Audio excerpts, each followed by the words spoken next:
तो फिर क्या ऐसा है कि वो शून्यता, वो एक हाथ की ताली, वो अनाहत शब्द अर्थात मौन कहीं कुछ अलग है, कोई स्थिति है जो कि कुछ अलग से विद्यमान है? नहीं, ऐसा नहीं है।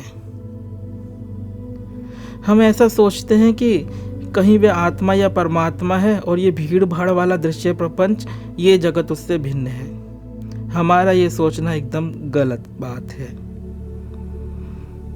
आगे संत कबीर कहते हैं, सब ठोर जमात हमारी जमात, सब ठोर पर मेला। ठोर मतलब ठिकाना।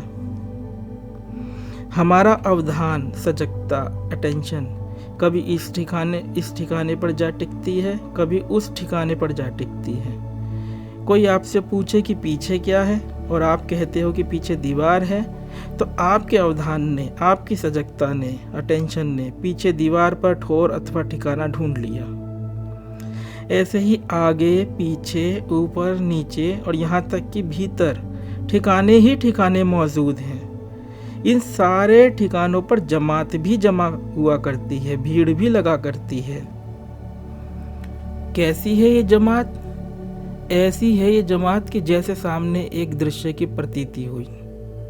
अटेंशन के लिए यह दृश्य एक ठिकाना हुआ।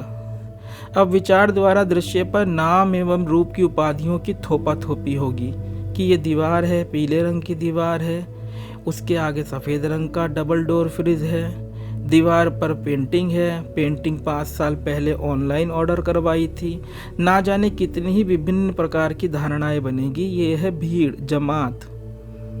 सामने दृश्य रूपी ठिकाने पर ये भीड़, ये जमात इकट्ठा हुआ करती है और हमारा अवधान, हमारी अटेंशन इन सब को अटेंड करके कि ये दीवार वस्तुतः है, फ्रिज है, ऐसे इनके हैपन की प्रतीति कर रही है। व्यष्टि के दृष्टिकोण से दृश्य उधर है और दृष्टा इधर है, पर संत कबीर का दृष्टिकोण व्यष्टिगत दृष्टिकोण थोड़े ही है। वे तो निर्वैयक्तिकता की ऊंचाई से बोल रहे हैं। सब ठोर जमात हमारी जमात, ये सारी प्रतीतियां मेरे शुद्ध में से भिन्न नहीं हैं। सब प्रतीतियां उस एक परम सत्ता में उद्भासित हैं और उसी की बनी हुई हैं, ना कि दीवार पदार्थ की बनी हुई है या फ्रिज पदार्थ का बना हुआ है। समष्टिगत दृष्टिकोण से पदार्थ होता ही नहीं है, सिर्फ चेतना का ही पटपसार है। जानना ही इन सब प्रतीतियों का होना है, ना कि ये दीवार, फ्रिज, यहाँ तक कि अंतःकरण के विचार एवं भाव भी अलग से अपना कोई भी स्वतंत्र अस्तित्व नहीं रखते हैं। इनका बोध ही इनका होना है, बोध ही इनकी प्रतीति के रूप में मौजूद है। आगे संत कबीर कहते, सब ठौर पर मेला। मेला अर्थात मिलन। ये जो विभिन्न दृश्य प्रतीतियां हैं, ये मिथ्या इसलिए नहीं कही जाती कि ये है ही नहीं। अरे ऐसा कैसे हो सकता है कि ये है ही नहीं? इन्हें, इन दृश्य प्रतीतियों को मिथ्या इसलिए कहा जाता है कि इनका स्वतंत्र रूपेण अस्तित्व नहीं है। हम यह सोचते हैं कि रूप, रस, गंध, शब्द, स्पर्श, विचार, काम, क्रोध आदि भाव, भूख प्यास आदि संवेदनाएं, ये सब अपना अपना पृथक स्वतंत्र वजूद लिए हुए मौजूद हैं। ऐसा वजूद, ऐसी बात मिथ्या है। दृश्य, दृष्टा एवं दर्शन तीनों एक का ही विस्तार है। इन तीनों में ये जो दृष्टा है, ये बेवकूफ़ है, जो कि हम हैं। दृष्टा को यह भ्रांति है कि दृश्य उससे अलग है। दृश्य को दृश्य भी यही दृष्टा ही कहता है। इस दृष्टा की यदि बुद्धि खुल जाए तो ये जानेगा कि कुछ भी मुझसे पृथक नहीं है। एक सत्ता है, एकात्मता है, समग्रता है। रूप, रस, गंध आदि प्रतीतियां उस एक ही तत्व की बनी है। जैसे प्रत्येक लहर में वही पानी विद्यमान है जो कि समुद्र में पानी विद्यमान है। और यह एक सत्ता कोई व्यक्ति नहीं है, यह एक सत्ता निर्वैयक्तिक है। इस तत्व के दृष्टिकोण से ही सब ही ठोर पर मेला है, अर्थात कोई भी कुछ भी क्षण मात्र भी परमात्मा से उस तत्व से विलग नहीं है और ना ही कभी विलग हो सकता है। व्यक्ति का मैं भी वही शुद्ध मैं है, लेकिन तत्वतः जाननेपन नोइंगनेस के दृष्टिकोण से। व्यक्ति का मैं एक विचार है और विचार कैसे जाननापन या बोधमात्र है, इस विषय में फिर कभी बात करेंगे। अभी पद की आगे की पंक्तियां लेते हैं। हम सब माही सब है हमूमा हमूमा। संत कबीर कहते हैं मैं ही सब में हूँ और सब मेरे अंदर है। यदि वे व्यक्ति की देहदारी कबीर की ही बात कर रहे होते तो ये बात तो असंभव है। आपसे हम विचार करें, क्या आप सबके अंदर हो सकते हैं और सब कुछ आपके भीतर क्या हो सकता है? नहीं ना। तो फिर ये संत कबीर किस मैं की बात कर रहे हैं, किस हम की बात कर रहे हैं, जो कि सबके भीतर है और जिस मैं या हम के भीतर सब है।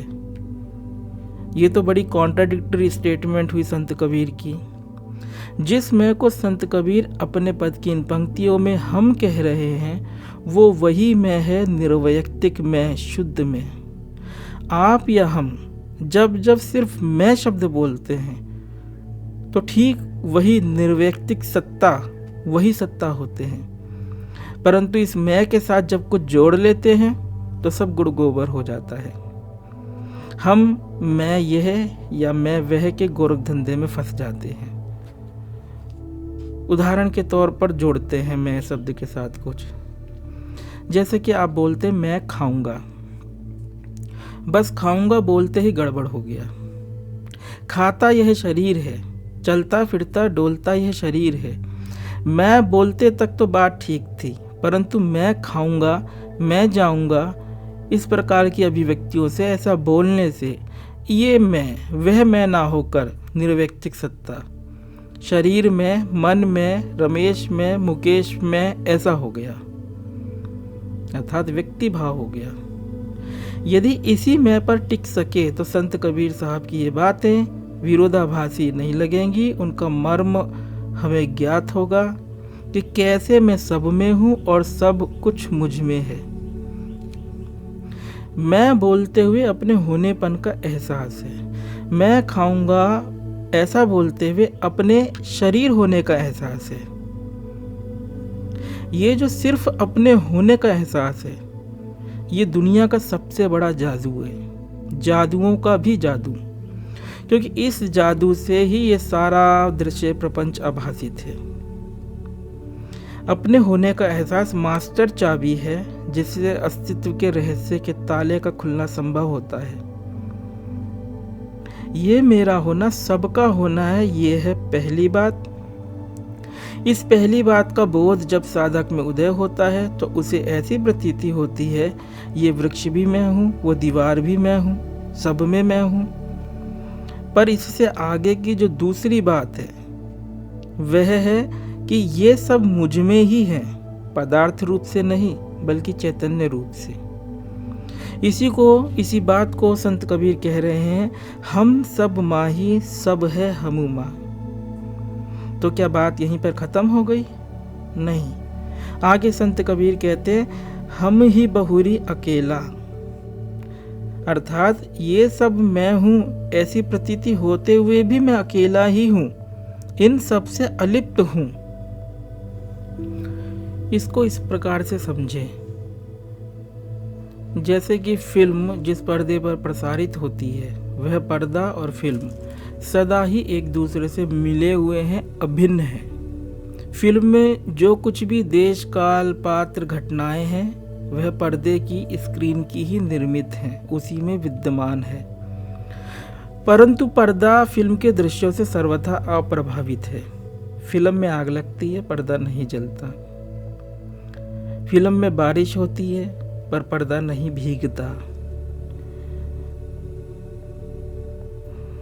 जब आग की एक ज्वाला में सार तत्व पर्दा ही है। फिल्म में बरसते हुए पानी की एक एक बूंद में सारतत्व पर्दा ही है। परंतु ये सब कुछ होकर भी पर्दा पर्दा ही रहता है। पर्दा होकर देखें तो कहीं कुछ घटित नहीं हो रहा। ऐसे ही वह निर्वैयक्तिक सत्ता जो कि निरपेक्ष अस्तित्व मात्र है, वह किसी एक की बपोती नहीं है, बल्कि हम सभी में उसी एक चैतन्य का समान रूप से प्रतिबिंब है, और वह प्रतिबिंब है मैं हूँ। बस इतना यह भाव।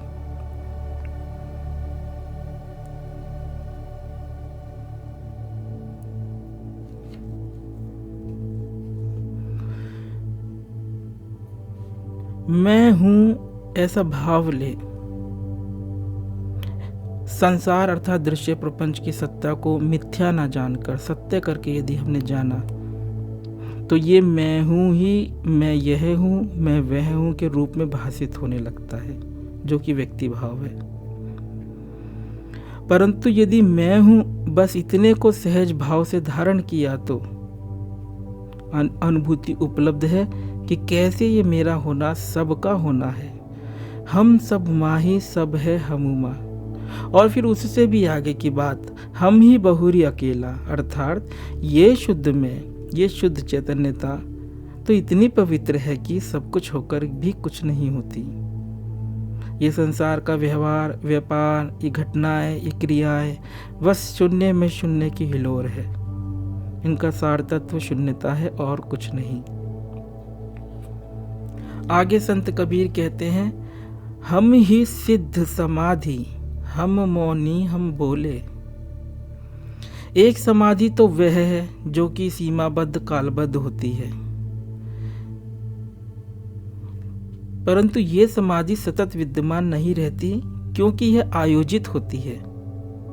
आयोजित जो कुछ भी होता है वह टिकता नहीं है, खिसक जाता है। इसलिए एकाग्रता के द्वारा चित्त के निरोध करने से हासिल समाधि टिकती नहीं है, बिल्कुल नहीं टिकती, क्योंकि वह आयोजित है। वस्तुतः समाधि हमारा स्वभाव है। कबीर साहब की समाधि सहज समाधि है। ऐसा भी नहीं कि वह व्यक्ति कबीर को हासिल कोई समाधि विशेष है, बल्कि समाधि हमारा आपका स्वभाव है, जो कि सुषुप्ति में तो विद्यमान है ही, जागृत में भी है, पर व्यक्ति भाव को अपना स्वरूप समझने की भूल से हमें पता ही नहीं चलता कि एक असीम ठहराव है जो हम सबको समान रूपेण उपलब्ध है। उसको हासिल नहीं करना है, बस कुछ भी नहीं करना है। कुछ करा तो बात बिगड़ी, नाम जपा तो बात बिगड़ी, ध्यान करा तो बात बिगड़ी। संत कबीर कहते हैं, हम ही अर्थात मैं, शुद्ध मैं ही अपने में समाधि है। हम ही सिद्ध समाधि, ऐसा आया ना पद में। और यही मैं, शुद्ध मैं, यही सिद्ध भी है, क्योंकि ये स्वयं सिद्ध निरपेक्ष सत्ता है। ये साधन के द्वारा सिद्ध नहीं है, ये स्वयं सिद्ध है। आगे संत कबीर कहते हैं, हम मौनी हम बोले। बड़ी ही गूढ़ और मार्मिक बात है इन पंक्तियों में। ध्वनि का एक प्रारंभ होता है और एक अंत होता है। उस प्रारंभिक बिंदु से पूर्व अर्थात ध्वनि उठने से पूर्व और उस अंतिम बिंदु के बाद अर्थात ध्वनि समाप्त होने के बाद जो होता है वह है मौन, वह है साइलेंस। और ये मौन, ये साइलेंस वही एक हाथ की ताली है, अनाहत शब्द है, निशब्द है, ध्वनि रहित ध्वनि है, जिसका कि विस्तार में हम चर्चा कर ही चुके हैं। अब विचार करने योग्य बात यह है कि ये ध्वनि भी आखिरकार है क्या, ये किसकी बनी हुई है। संत कबीर कहते हैं, हम ही मौनी है, अर्थात उस मौन में यही मैं अभिव्यक्त है, शुद्ध में। और हम बोले अर्थात ध्वनि में भी वही शुद्ध में अभिव्यक्त है। मतलब ध्वनि कुछ और नहीं, वह भी एक हाथ की ताली ही है। परंतु इसे समझना आवश्यक है कि कैसे ध्वनि भी वही है जो कि ध्वनि रहित मौन है। इतना तो हम सब सरलता से समझ ही सकते हैं कि विभिन्न ध्वनियों के मध्य में यदि ये ध्वनि रहित मौन साइलेंस ना हो तो ध्वनि का कोई अस्तित्व ही ना हो। जैसे काले बोर्ड पर सफ़ेद चौक से आप कुछ लिखते हो तो वो लिखा हुआ पढ़ने में देखने में आ ही इसलिए पाता है क्योंकि काले बोर्ड पर अक्षरों को सफ़ेद चौक से लिखा गया है। मतलब कॉन्ट्रास्ट के कारण ही अक्षरों की प्रतीति होती है। तो क्या यह सीधी सीधी सी बात नहीं है कि आप सिर्फ सफ़ेद चौक से लिखे अक्षरों की प्रतीति ही नहीं करते बल्कि उस काले बोर्ड की प्रतीति भी करते हो। आप दोनों की प्रतीति करते हो, तभी तो कॉन्ट्रास्ट के कारण अक्षरों को जान पाते हो। दिक्कत की बात सिर्फ यही है कि काला बोर्ड शेपलेस है, आकार उसमें नहीं है, तो हम उसे इग्नोर करते हैं। जैसे अखबार पढ़ते समय अक्षरों के मध्य विद्यमान अखबार के खालीपन को जानते हुए भी हम इग्नोर करते हैं, नज़रअंदाज करते हैं। ठीक ऐसे ही ध्वनियों को सुनते हुए हम ध्वनियों के मध्य विद्यमान ध्वनि रहित जो मौन है उसको सुनते हुए भी नहीं सुनते, मतलब इग्नोर करते हैं, नज़रअंदाज करते हैं। यदि हम इग्नोर ना करें तो यह ज्ञात हो जाए कि ध्वनि भी मौन ही है। जैसे सागर में उठी लहर उसी पानी की बनी होती है जिस पानी का बना सागर है, तत्वतः कोई भेद नहीं है। वैसे ही ध्वनि को सुनते हुए यदि आप ध्वनि के सुनने के अनुभव के बिना ध्वनि के स्वतंत्र रूप से मौजूद होने की धारणा को गिरा दे तो रहस्य खुल जाए। इस बात को हम फिर से रिपीट कर देते हैं। यदि आप ध्वनि के सुनने के अनुभव के बिना ध्वनि के स्वतंत्र रूप से मौजूद होने की धारणा को गिरा दे तो रहस्य खुल जाए। उदाहरण से समझते हैं। आपके कमरे में घड़ी टंगी है और टिक टिक का साउंड हो रहा है, तो कमरा, घड़ी, ये धारणाएं परे हटा दें। ये विचार है। टिक टिक का साउंड अपना स्वतंत्र अस्तित्व लिए कहीं वातावरण में गूंज रहा है, इस धारणा को भी गिरा दें। ये सब धारणाएं हैं। विचार के कारण, भाषा के कारण हम इस तरीके से सोचा करते हैं कि कोई टिक टिक का साउंड मौजूद है अपना स्वतंत्र पृथक अस्तित्व लिए हुए, जिसको कि मैं सुन रहा हूँ।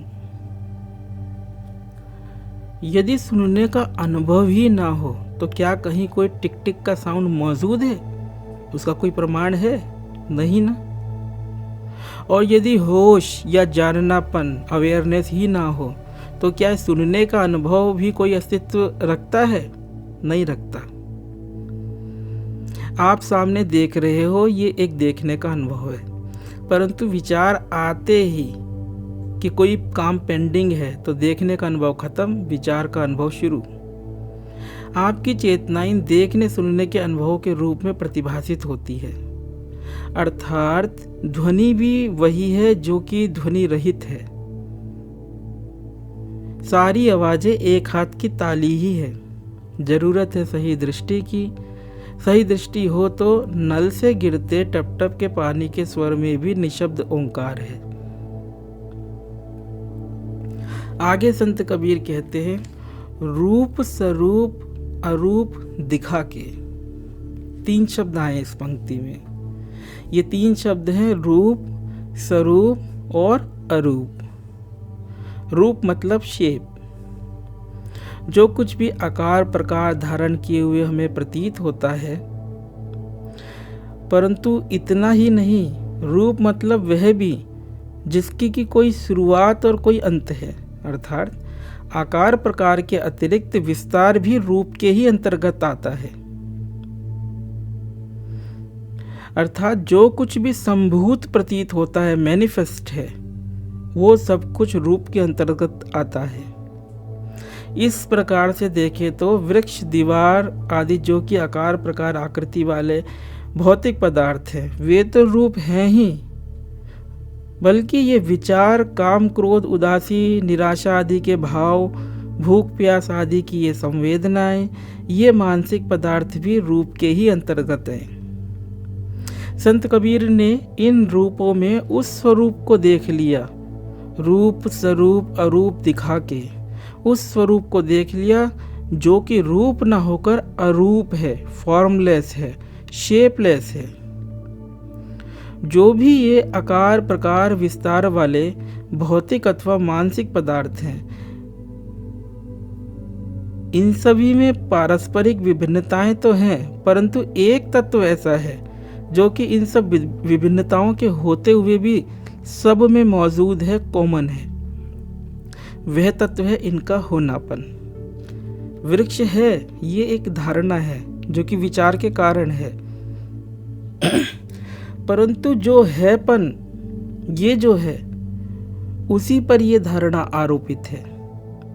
अस्तित्व समग्र हैपन है, उस हैपन पर, उस समग्रता की खंडित प्रतीति हम विभिन्न सीमित भौतिक एवं मानसिक पदार्थों के रूप में किया करते हैं विचारों के द्वारा। जैसे पर्दे पर फिल्म चलती है तो रंगों का खेल चलता है, उन रंगों में भी हैपन की सत्ता तो पर्दे की ही सत्ता है।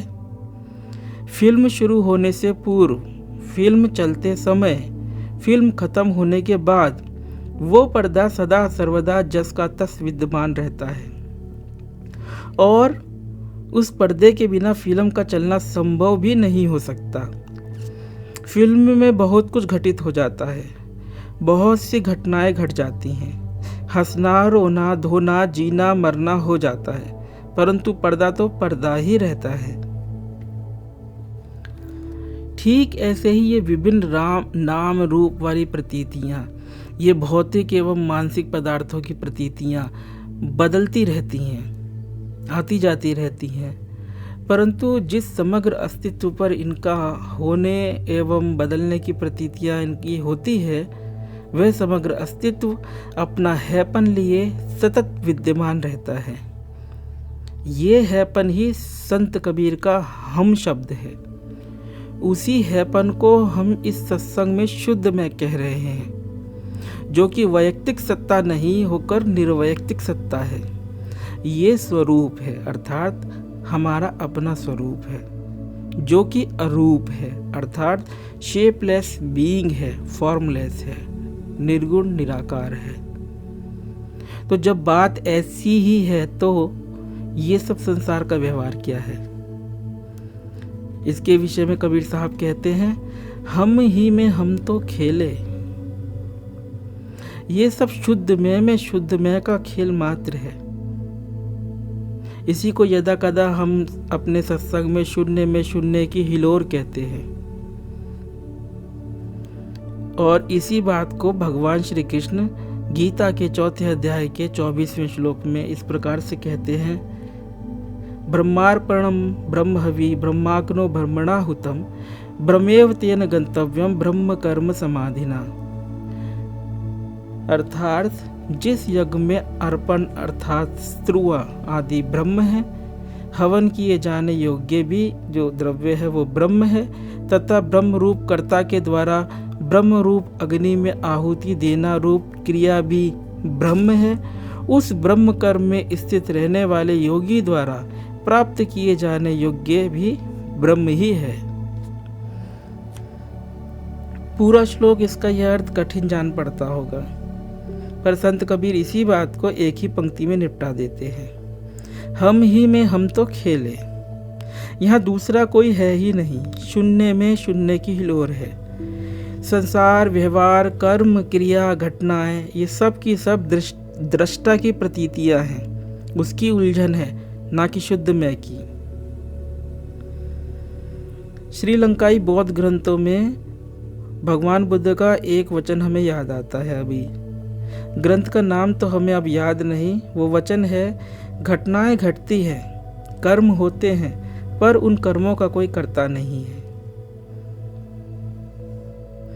तो ये भगवान बुद्ध का ये वचन भी उसी तरीके का है।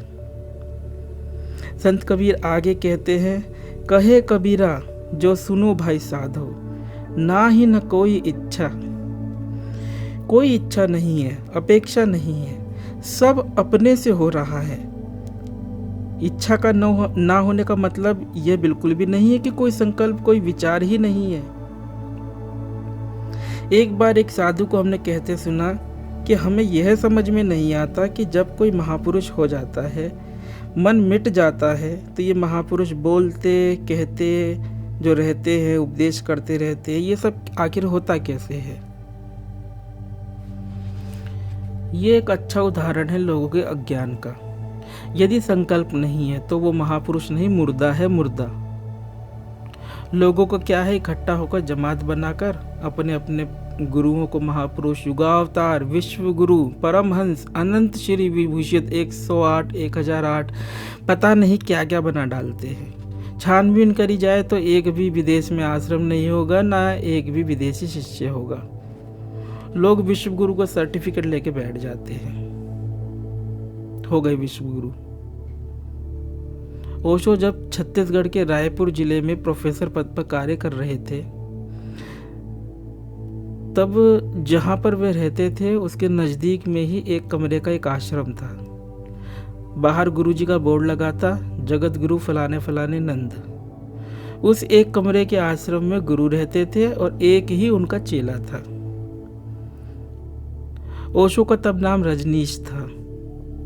वे उस आश्रम के गेट पर पहुंचे तो गुरु अपने शिष्य से पांव दबवा रहे थे। रजनीश ने पूछा, एक ही आपका शिष्य है और बाहर जगत गुरु का बोर्ड लगवा रखा है, ये सब क्या है? गुरु बोले, देखो भाई रजनीश, ये मेरा शिष्य है और इसका नाम जगत है। इसका मैं गुरु हूँ तो हो गया ना, मैं जगत गुरु। तो ये हाल है। महापुरुष मतलब ये नहीं कि कोई सिद्धि लेकर बैठा हो वो महापुरुष। महापुरुष मतलब ये नहीं कि गाली गलौज करे और कुछ लोगों का काम बने इसलिए महापुरुष। ये सिद्धि, ये चमत्कार मदारियों के काम है, संतों के नहीं। महापुरुष मतलब कर्तापने का अभाव। इच्छाएं, विचार, संकल्प सब कुछ है, पर उनके पीछे कोई कर्ता नहीं है। इस प्रकार की इच्छाओं को ही, संकल्पों को ही संत कबीर आगे कहते हैं, अपनी मड़ी में आप में डोलूं, खेलूं सहज स्व इच्छा। स्व इच्छा, स्व से प्रेरित इच्छा, अज्ञात से उतरी हुई इच्छा। ऐसी इच्छा जिसके पीछे कोई कर्ता नहीं है कि उस इच्छा के पूरा होने पर हर्षित हो और ना पूरा होने पर दुखी होकर सिर पीटे। ये सहज इच्छा है। महापुरुष या संत एकदम साधारण होते हैं। उनमें बनावटीपन नहीं होता कि वो कुछ पाखंड करें। केरल में एक गृहस्थ संत हो गए हैं, आत्मानंद कृष्णन मेनन। संसार भर से लोग उनके पास आए अध्यात्म की जिज्ञासा लिए। वे आजीवन गृहस्थ ही रहे और एसआई के पद पर पुलिस विभाग में कार्यरत रहे और रिटायर भी हुए। उनकी जब पत्नी का देहांत हो गया तो वे फूट फूट कर रोए। सोचा नहीं कि चेला क्या कहेंगे। जैसे इच्छा अज्ञात से आती है, वैसे करुणा, उदासी भी अज्ञात से आती है, अभिव्यक्त होती है और चली जाती है। वहाँ कर्तापन होता ही नहीं है और कर्तापन ना होने के कारण अपनी मड़ी में आप में डोलूं, अर्थात अपना ये चलना फिरना अपने में ही होता है, ना कि किसी भ्रामक देश एवं काल में। आप यदि देहाध्यास से रहित होंगे तो आपका ये चलना फिरना, उठना बैठना आपको अपने में ही होता प्रतीत होगा। आप अपने को इस शरीर में नहीं बल्कि इस शरीर को अपने में पाएंगे, और जब ऐसा पाएंगे तब ही सही अर्थों में गा पाएंगे, युगन युगन हम योगी योगी योगी योगी, युगन युगन हम योगी। ओम।